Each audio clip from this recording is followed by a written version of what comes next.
What if I told you that the future of electric vehicles in India was being powered by fraud? What if the dream of a green and innovative tomorrow was just another corporate gimmick for quick profits? Well, that's what is coming to light in the case of Gensol and Blusmart.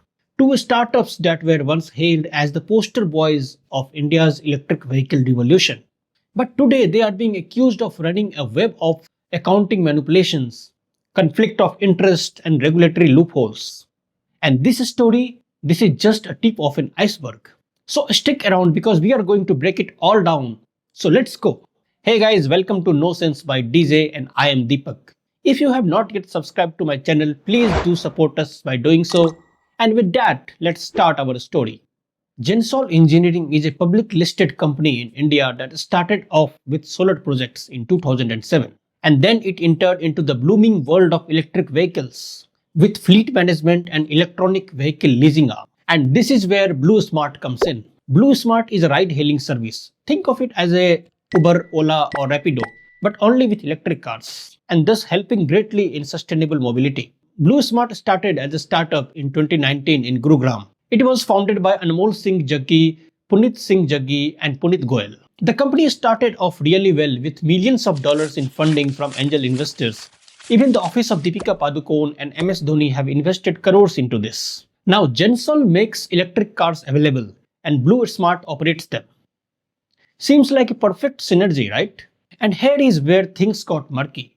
Gensol and Blusmart have deeply interconnected ownership. The people that owns Gensol also runs Blusmart, which means, right, the company is essentially doing business with itself. But why is that even a problem? Now, when two related companies do businesses with each other, they can easily inflate profits, hide losses, and creates an illusion of success. Reports say that Gensol artificially inflated revenues by selling EVs to Blusmart, a company that it itself owns.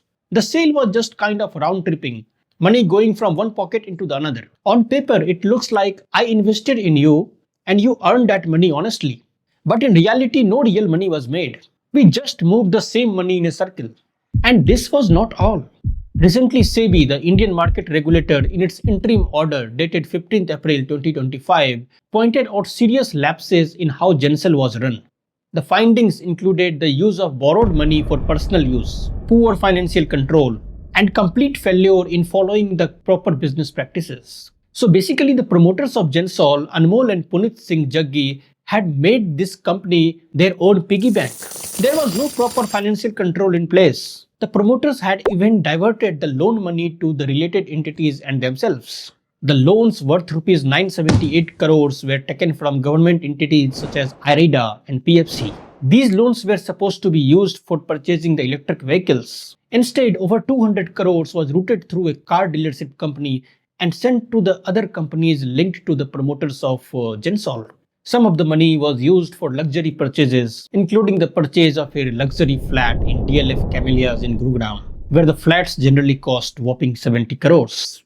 The loans taken from these agencies were also defaulted, and to make things worse, the promoters used fake letters from these agencies to convince SEBI that they had not defaulted on loans. As a result of SEBI reports, the stock prices of Gensol has fallen up to 90% and 52 weeks low.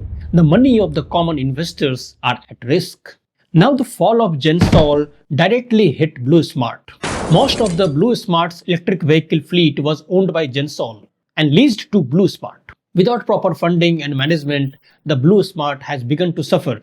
By April 17, 2025, the Blusmart had started shutting down its services. Apart from being an electric vehicle cab provider, the users really liked its punctuality, the courteousness of the drivers, and its services. The company sent messages to the customers that they are temporarily shutting down and would issue the refunds in 90 days if the services were not restored. Now, Gensol's ride-hailing service seems to have shut down, and the trust it had built over the years among its users may not be easy to win back. The case highlights a bigger issue in the Indian startup ecosystem, where rapid growth and higher valuation can sometimes overshadow the sustainable business practice and ethical governance. Union Minister Piyush Goyal had recently highlighted a rot in the Indian startup system, He said that startups should focus on building robust business models rather than chasing unicorn status.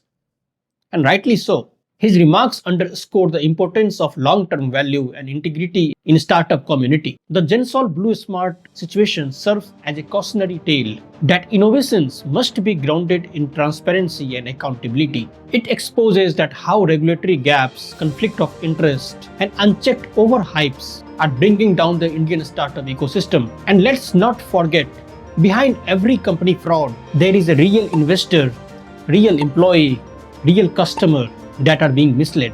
If you liked this video, please don't forget to like, comment and subscribe. Thanks for watching. I will come again with a new video. Until then, goodbye.